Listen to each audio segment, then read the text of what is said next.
हम सविता दास महा फिर एकटा बहुत सुंदर जे छै से स्वरचित अहाँ सबके होली के कृष्ण होली जे छै से सुना रहल छी तऽ अहाँ सब सुनू, ठीक ने? तो सुने जाओ। होली खेलथी कृष्ण भवन में होली खेलथी कृष्ण भवन में होली खेलथी रुक्मिणी ललिता और सत्यभामा रुक्मिणी ललिता और सत्यभामा होली में कृष्ण के लनी हंगामा सत्यभामा रुसली भवन में होली खेलथी कृष्ण भवन में होली खेलथी तीन रंग के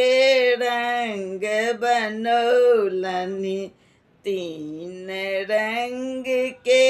रंग बनौलनी सत्यभामा के रंग सरंगलनी रुक्मिणी ललिता के संग में होली खेलथी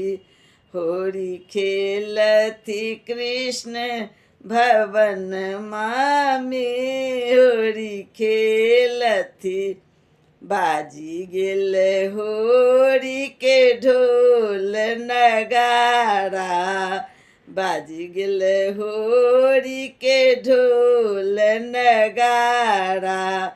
होली खेललनि कृष्ण सत्यभामा मची गेल होली भवन में होली खेलथी कृष्ण भवन में होली खेलथी भनहि सविता दास कृष्ण कन्हाई भनहि सविता दास कृष्ण कन्हाई प्रेमक रंग दिल कृष्ण बरसाई प्रेमक रंग दिल कृष्ण बरसाई मची गेल धूम भवन में होली खेलथी कृष्ण भवन में होली खेलथी कृष्ण भवन में